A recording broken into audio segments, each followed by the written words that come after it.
Hello friends, welcome to the channel Let's Grow Together, and here is your friend Harmanpreet Kaur.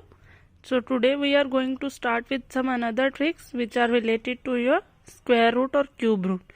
So let's start with the square root. आपको कुछ नहीं करना, बहुत easy trick मैं आपको बताऊंगी आज, जिसकी वजह से आप बड़े से बड़े नंबर का भी square root easily find out कर सकोगे और ये आपके कॉम्पिटिटिव एग्जाम्स में काम आ सकते हैं, किसी भी कॉम्पिटिटिव एग्जाम में। तो आप वीडियो को अच्छे से देखते रहें और साथ में चैनल को सब्सक्राइब करें और बेल आइकन को दबा दें ताकि आपको सारी नोटिफिकेशन टाइम टू टाइम मिलती रहे। तो हम आज स्टार्ट करते हैं स्क्वायर रूट के ट्रिक से। उससे पहले मैं आपको बताती हूँ कि हमारे जो स्क्वायर रूट होते हैं 1 से लेकर 10 तक, बस आपने उनको थोड़ा सा ध्यान में रखना है। कैसे रखना है, देखिए आपको क्या करना है। देखिए 1 का स्क्वायर होता है 1, 2 का स्क्वायर होता है 4, 3 का 9, 4 का 16, 5 का 25, 6 का 36, 7 का 49, 8 का 64, 9 का 81 और 10 का 100। तो आपको बस 10 तक के स्क्वायर अपने माइंड में रखने। आप ये एक और चीज देखिए, जो 1 का स्क्वायर है वो उसके लास्ट में भी 1 है और जो 9 का स्क्वायर है उसके लास्ट में भी 1 है। ठीक है, अब नेक्स्ट देखिए, जो 2 का स्क्वायर है उसके लास्ट में 4 है, जो 8 का स्क्वायर है उसके लास्ट में भी 4 है। तो आपने ये सिर्फ लास्ट वाला डिजिट मेनली याद रखना है। नेक्स्ट देखते हैं, हम 3 और 7 मैच कर रहे हैं आपस में। नेक्स्ट देखिए 4 और 6 आपस में मैच कर रहे हैं। तो आप देख रहे हो कि 1 और 9 के लास्ट में क्या है, 1 है। देन 2 और 8 के लास्ट में क्या है, 4 है। 3 और 7 के लास्ट में क्या है, 7 है, सॉरी 9 है। एंड देन 4 और 6 के लास्ट में क्या है, आपके पास 6 है। और 5 का तो लास्ट में 5 ही रहता है। तो बस आपने ये चीज अपने माइंड में रखनी। क्यों रखनी है अभी आपको नेक्स्ट स्लाइड में समझ में आएगा, क्योंकि हम इसको बस यूज करने वाले हैं ये लास्ट नंबर्स को। लास्ट में 1 है, 4 है, 9 है, 6 है और 5 का तो 5 ही है। ठीक है, तो चलते हैं हम अपनी अगले क्वेश्चन पे, जिसमें हम सीखेंगे ये ट्रिक कि हमने किसी भी नंबर का स्क्वायर रूट कैसे फाइंड आउट करना है। जैसे मेरे पास यहाँ पे मैंने बहुत बड़े बड़े नंबर लिए 4 डिजिट के, तो हमने क्या करना है, नंबर की पेयरिंग करनी है लास्ट से। आपको पता ही है, अगर आपने स्क्वायर रूट फाइंड आउट करना हो तो स्क्वायर मीन्स 2, स्क्वायर मीन्स 2। तो हमने 2 नंबर्स की पेयरिंग करनी है लास्ट से। तो हमारा एक पेयर आ गया 96 और नेक्स्ट पेयर आ गया, हमेशा पेयरिंग राइट हैंड साइड से करनी। तो पहला पेयर आया 96, नेक्स्ट पेयर आया 73। अब हमने देखना है कि जो ये 6 है ये कौन से वाले के लास्ट में होता है। मैंने आपको बोला था अभी, ये हमने ध्यान में रखना है कौन से के लास्ट में होता है। ये 4 और 6 के लास्ट में 6 आता है। यहाँ तो 4 का स्क्वायर होना चाहिए या 6 का स्क्वायर होना चाहिए जिसके लास्ट में 6 आता है। तो हमारे पास ये जो नंबर है 7396, जिसमें हमने 96 का पेयर बनाया है, उसके लास्ट में 6 है। तो हमारे पास सबसे पहला डिजिट आ गया कि लास्ट में तो 6 आएगा। तो हमने इसको 2 बार लिख लेना है अलग अलग। हम आंसर फाइंड आउट करने लगे हैं तो हमने इसको 2 जगह लिखना है। अब देखिए बेटा, अब नेक्स्ट है हमारे पास 73। अब हमने देखना है कि 73 से छोटा कोई भी स्क्वायर कौन सा है हमारे पास। 73 से छोटा कौन सा है, 8864, 9981। तो 8864 जो है वो 73 से छोटा है। तो हमारे पास आंसर आ जाएगा यहाँ पे। देखिए यहाँ पे हमारे पास एक 6 आने वाला था और एक 4 आने वाला था। तो यहाँ पे हमारे पास 73 हमने लिया, उससे छोटा वाला स्क्वायर 8 का आया। तो हमारे पास 2 आंसर यहाँ पे निकल के आ गए, 86 और 84। अब हमने इसमें से चूज करना है कि कौन सा वाला आंसर आएगा। तो कैसे चूज करेंगे, 8 को, क्योंकि 8 का स्क्वायर हमारे पास आया 73 से छोटा कौन सा था, 64। और 64 किसका स्क्वायर है, 8 का। तो 86 आया। तो हमने 8 को नेक्स्ट नंबर के साथ मल्टीप्लाई करना है। तो क्या आया, 72। हमारे पास ये आ गया 72। अब देखिए हमारे पास क्या आ गया है, 8 9 इज 72। हमने बोला कि 8 को हमने नेक्स्ट नंबर के साथ मल्टीप्लाई करना है। तो आंसर क्या आया, 72। अब 72 को हमने 73 के साथ कंपेयर करना है। अगर तो 7 ऊपर वाला नंबर बड़ा है तो हमारा आंसर जो है वो बड़े वाला नंबर आएगा, यानी कि 86। 72 73 से छोटा था, 73 बड़ा हो गया तो बड़े वाला आंसर। ठीक है, हम अभी एक और नंबर देख लेते हैं ताकि आपको क्लियर हो जाए। देखिए हमारे पास नेक्स्ट नंबर है 3249 और इसमें क्या है, लास्ट में 9 है, तो क्या आएगा लास्ट डिजिट, या तो 3 आएगा या 7 आएगा। लास्ट डिजिट या तो 3 आएगा या 7 आएगा। अब बच गया 32। 32 से छोटा स्क्वायर कौन सा है, 5 का। 5 5 इज 25, 6 इज 36, तो 5 का स्क्वायर छोटा है, तो हमारे 3 और 7 के आगे क्या लग जाएगा, 53 और 57। अब यहाँ तो आंसर 53 है और यहाँ तो आंसर 57 है, वो कैसे पता करेंगे, 5 6 इज 30।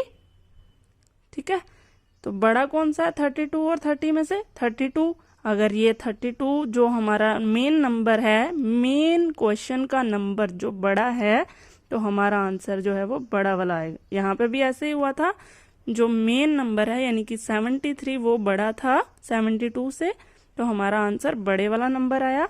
यहाँ पे भी हमने देखा कि जो नंबर है 32 वो बड़ा है, तो हमने यहाँ पे 57 को आंसर दे दी। ठीक है, तो हम यहाँ पे ऐसे ही फाइंड आउट कर सकते हैं किसी भी नंबर का स्क्वायर। नेक्स्ट हम चलते हैं 8464। मैंने एक और नंबर लिया है, आप अपनी प्रैक्टिस करते रहिए। अगर समझ में नहीं आया तो आप अलग से एक नंबर लेके देख सकते हैं और उसका स्क्वायर रूट निकाल के देखिए। अब लास्ट में 4 है तो हमारे पास लास्ट डिजिट क्या हो सकता है, 2 2 4 और 8 का स्क्वायर 64, तो लास्ट में या तो 2 आएगा या 8 आएगा। अब 84 से छोटा स्क्वायर कौन सा होता है, 9 9 इज 81, तो देखते हैं हमारे पास क्या आ रहा है। तो या तो आंसर 92 है या तो आंसर 98 है। कैसे चेक करेंगे, 9 10 इज 90। अब देखिए हमारा ओरिजिनल नंबर छोटा हो गया, 84 इज लेस देन 90, तो हमारा आंसर क्या हो जाएगा, 92। बस आ गया आंसर। 2 सेकंड्स लगेंगे आपको, इजीली हम आंसर फाइंड आउट कर सकते हैं। ऐसे हमारे पास 2 नंबर आएंगे। हम फिर से प्रैक्टिस करते हैं, अगर आपको क्लियर नहीं हुआ मैं आपको 2-3 एग्जाम्पल और लेके बताती हूँ। देखिए हमारे पास एक और नंबर है यहाँ पे 1296। अब लास्ट में क्या है, 6 है, तो क्या आएगा, या तो 4 आएगा या तो 6 आएगा। ठीक है, तो आगे वाला क्या है, यहाँ पे क्या है, छोटा नंबर आया 12 आया, तो 12 का छोटा स्क्वायर क्या आ जाएगा, 3 का। 3 3 इज 9, तो या तो आंसर 34 है या तो आंसर 36 है। तो हम क्या करेंगे, हमने किया नेक्स्ट वाले डिजिट से मल्टीप्लाई, तो क्या आ गया 12। ओहो, अब तो हमारे पास डिजिट चेंज हो गया, यानी कि सारा इक्वल हो गया। 12 और 12 आपस में बड़ा हो गया, तो हमने यहाँ पे हमेशा बड़ा वाला डिजिट ही आंसर लेना है। ठीक है, जब भी इक्वेशन इक्वल हो जाए तो हमारे पास आंसर जो है वो बड़े वाला नंबर ही आएगा, हमने उसी को आंसर लेना है। तो यहाँ पे हमारे पास आंसर आ गया 36। आपको क्लियर हुआ, जब भी क्वेश्चन में क्लियर सेम हो जाएगा तो हमारे पास क्वेश्चन में क्या आ जाएगा, आंसर सेम की जगह पे बड़े वाला आंसर आप ले लो। हम एक और एग्जाम्पल लेते हैं, जैसे कि मैं फिर से 6 वाला एग्जाम्पल लेती हूँ। एक लास्ट में 6 है तो क्या आएगा, या तो 4 आएगा लास्ट में या तो 6 आएगा, और इसके पहले क्या आएगा, या तो 64 या 66। अब 6 को 7 के साथ करेंगे, 6 7 इज 42। अब देखिए क्या करना था हमने, जो ओरिजिनल नंबर, ओरिजिनल क्या है 40 है और यहाँ पे क्या है 42, तो ओरिजिनल छोटा है तो आंसर हमारा छोटा नंबर आएगा, यानी कि 64 हमारा आंसर आ जाएगा। यहाँ तक क्लियर है सबको। ऐसे ही हमने किसी भी स्क्वायर रूट को इजीली फाइंड आउट कर सकते हैं विद इन 2 सेकेंड्स। यहाँ पे आप वीडियो को दोबारा से पॉज करें, फिर से सुने अगर नहीं क्लियर हुआ तो, क्योंकि ये बहुत ही अच्छी ट्रिक है जिसको यूज़ करके आप अपने सम्स को बहुत फास्टली सॉल्व कर सकते हो। ऐसे ही हम दूसरा ट्रिक सीखने वाले हैं अभी के अभी, क्यूब रूट के ट्रिक्स। ये तो स्क्वायर रूट के ट्रिक्स थे, बस चीज़ें सेम ही हैं स्क्वायर रूट और क्यूब रूट में।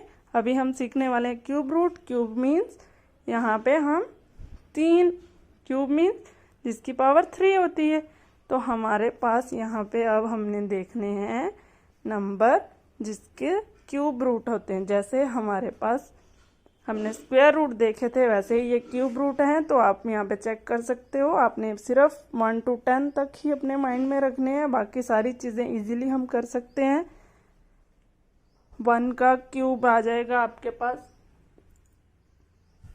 1 का क्यूब आ जाएगा 1। 2 का क्यूब, 2 को 3 बार करेंगे, 2 into 2 into 2, 2 2 4, 4 2 8, 3 into 3 into 3 27, then 4 into 4 into 4 64, 5 into 5 into 5 125, then 6 का 216, 7 का 343, 8 का 512, देन 9 का 729 और 10 का 1000। सिर्फ आपने 10 तक क्यूब रूट अपने माइंड में रखने। इजीली आप कोई भी क्यूब रूट फाइंड आउट कर सकते हैं। तो चलते हैं अपने क्वेश्चंस पे। ये मैंने कुछ नंबर्स लिए हैं, यहाँ पे हम नंबर्स के क्यूब रूट फाइंड आउट करेंगे। सेम आपने मेथड यूज करना है जैसे स्क्वायर रूट में थे, वहाँ पे हम 2 नंबर्स का पेयर बना रहे थे। यहाँ पे हम पीछे से 3 नंबर्स का स्क्वायर रूट बनाएंगे। देखिए ये इतने बड़े नंबर का हम कितनी quickly square root find out करेंगे अभी देखना। Sorry, cube root. हमने पेयर बनाया, 791 एक पेयर बना और 29 एक पेयर बना। अब यहाँ पे 791 को जब हमने देखना है तो हमने सिर्फ लास्ट डिजिट देखना है। लास्ट डिजिट में 1 है, तो 1 किसके क्यूब रूट में आता है? फिर से देखते हैं 1 किसके क्यूब रूट में आता है? ओनली 1 के क्यूब रूट में आता है। तो हमारा आंसर बहुत इजी हो गया। यहाँ पे सिर्फ एक डिजिट आएगा, हम यहाँ पे लिखेंगे 1 और यहाँ पे है 29। 29 से छोटा क्यूब रूट कौन सा है? 3 इंटू 3 इंटू 3 दैट इज 27 और आ गया आपका आंसर। बस इतना सही था, आ गया आपका answer. Answer is 31। Square root से भी ज़्यादा इजी क्यूब रूट निकालना है तो यहाँ पे हम इजीली क्यूब रूट निकाल सकते हैं। यहाँ पे हमारे पास कोई भी 2 नंबर नहीं आएंगे। स्क्वायर रूट में हमारे पास 2 नंबर आते थे। आउट ऑफ दोज 2 हमें चूज करना पड़ता है। We have to choose between those 2 numbers by checking out the next number multiplication. If the original number is the bigger one तो bigger आंसर आएगा। if the original number is the shorter one तो shorter answer आएगा। But यहाँ पे cube root में ऐसा कुछ भी नहीं है। क्यूब रूट में बहुत सिंपली हम सिर्फ लास्ट डिजिट देख के एक ही नंबर आएगा और नेक्स्ट वाले का जितना भी नंबर बचे। यहाँ पे हमारे पास सिर्फ 29 बचा था तो हमने 29 को देखा और 29 से छोटा क्यूब रूट कौन सा है? 3 का। तो हमारे पास आंसर आ गया 31। नेक्स्ट क्वेश्चन देखते हैं। यहाँ पे पेयरिंग करते हैं। पीछे से एक पेयर बन गया 193 और दूसरा बन गया 185। लास्ट में 3 है तो कौन से क्यूब रूट के पीछे लास्ट में 3 आता है? 7 के। 7 इंटू 7 इंटू 7 क्या आता है? 343। Always keep it in mind कि 1 से लेके 10 तक स्क्वायर और 1 से लेके 10 तक क्यूब रूट आपको माइंड में होंगे तो आप इजीली कोई भी सम बहुत फास्टली फाइंड आउट कर सकते हो। ओके, तो यहाँ पे हमारे पास नंबर आया लास्ट में 3। तो इससे हम फाइंड आउट कर सकते हैं लास्ट में क्या आ जाएगा फिर? 7। और 185 से छोटा क्यूब रूट किसका होगा? आप चेक कर सकते हो। 185 से छोटा क्यूब रूट किसका है? 5 का। 5 का है तो हमारे पास यहाँ पे 185 से छोटा क्या आ जाएगा? 5 और आंसर हमारा आ गया 57। That's it. Next find out करते हैं। 824 और 13 दो पेयर बन गए। लास्ट में 4 आया है तो हमारे पास ऐसा कौन सा क्यूब रूट है जिसके लास्ट में 4 है? 4 का क्यूब रूट। ठीक है, 4 का क्यूब रूट है तो हमने यहाँ पे देखना है। लास्ट में 4 लगाएंगे, लास्ट में आ जाएगा 4 और यहाँ पे आएगा 3 इंटू 3 इंटू 3 तो हो जाएगा बड़ा 27। 2 इंटू 2 इंटू 2 8 हो जाएगा तो ये आपका आंसर आ जाएगा 24। ऐसे ही आप किसी भी नंबर का क्यूब रूट फाइंड आउट कर सकते हैं। एक और नंबर लेते हैं हम, जैसे मैं आपको लेके बताती हूँ अभी। आप ऐसे ही प्रैक्टिस करते रहो, अपने पास लिख के रखोगे नंबर्स कोई भी नंबर आप बड़ा ले सकते हो और उसका फाइंड आउट कर सकते हो, या चाहे तो पहले आप कैलकुलेटर यूज करके किसी नंबर को फाइंड आउट करो। यहाँ पे देखिए मैंने एक नंबर लिया, इस नंबर का क्यूब रूट कैसे फाइंड आउट करेंगे। लास्ट में हमारे पास 6 है, हमने 3 का पेयर बनाना है। यहाँ पे लास्ट में 6 है तो किसका आएगा, कौन से नंबर का आएगा, 5 का होता है लास्ट में 125, 6 का होता है, आप चाहो तो एक बार चेक कर सकते हो, 6 का होता है 216। तो यही हमने यूज़ करना है यहाँ पे। तो हमारे पास यहाँ पे क्या आ जाएगा, 6 और 17 से छोटा क्यूब रूट किसका आता है, 2 का। तो हमारे पास आंसर आ जाएगा 26। बस इतना सा इजी काम आपने करना है और आपके पास क्वेश्चंस के आंसर्स आ जाएंगे। तो ये आपके क्यूब रूट के ट्रिक्स थे और स्क्वायर रूट के ट्रिक्स थे। इसको आप ऐसे ही सॉल्व कीजिए, कुछ नहीं समझ में आते तो अपने कैलकुलेटर को यूज़ करके भी आप चेक कर सकते हैं। बाद में इन्हीं ट्रिक्स की आप प्रैक्टिस कीजिए ताकि आपको ट्रिक्स माइंड में आ जाए और हमेशा आप इसको यूज़ कर सकें। ठीक है, मिलते हैं नेक्स्ट वीडियो में, तब तक के लिए